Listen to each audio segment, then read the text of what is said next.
The Tyrrhenians or Tyrsenians is an exonym used by Greek authors to refer to a non-Greek people. While ancient sources have been interpreted in a variety of ways, one theory identifies the Tyrsenians with the Etruscan, Raeti, and Lemnian cultures, whose languages have been grouped together as the Tyrsenian languages based on strong similarities in the written languages. Possible identification with the Etruscans. Later, in the 6th to 5th centuries BC, the name referred specifically to the Etruscans, for whom the Tyrrhenian Sea is named, according to Strabo. In Pindar, the Tyrsenians appear grouped with the Carthaginians as a threat to Magna Graecia. I entreat you, son of Cronus, grant that the battle shouts of the Carthaginians and Etruscans stay quietly at home, now that they have seen their arrogance bring lamentation to the ships of Cumae.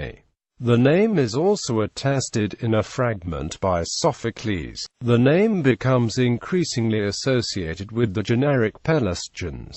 Herodotus places them in Crestonia in Thrace, as neighbors of the Pelasgians. Similarly, Thucydides mentions them together with the Pelasgians and associates them with Lemnian pirates and with the pre-Greek population of Attica. Lemnos remained relatively free of Greek influence up to Hellenistic times, and the Lemnos stela of the 6th century BC is inscribed with a language very similar to Etruscan. This has led to the postulation of a Tyrrhenian language group comprising Etruscan, Lemnian and Raeti. There is thus evidence that there was indeed at least a linguistic relationship between the Lemnians and the Etruscans. The circumstances of this are disputed. A majority of scholars, at least in Italy, would ascribe Aegean Tyrrhenians to the Etruscan expansion from the 8th to 6th centuries, parting the homeland of the Etruscans in Italy and the Alps, particularly because of the relation to the Alpine Raetic population. Another hypothesis connecting the Tyrrhenians and the Etruscans posits that the Etruscans derive at least partially from a 12th century BC invasion, for the Aegean and Anatolia imposing itself over the Italic Villanovan culture, with some scholars claiming a relationship or at least evidence of close contact between the Anatolian languages and the Etruscan language. There is no archaeological evidence from material culture of such a cultural shift, but adherents of this latter school of thought point to the legend of Lydian origin of the Etruscans referred to by Herodotus and the statement of Livy that the Rhaetians were Etruscans driven into the mountains by the invading Gauls.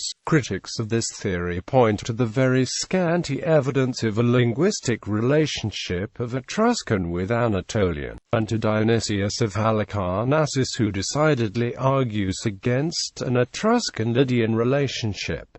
Identification with the name Spard. Spard or Sard, another name closely connected to the name Tyrrhenian, was the capital city of the land of Lydia, the original home of the Tyrrhenians. It was referred to by the Greeks as Sardis. The name preserved by Greek and Egyptian renderings is Sard, for the Greeks call it Sardis, and the name appears in the Egyptian inscriptions as Srdn.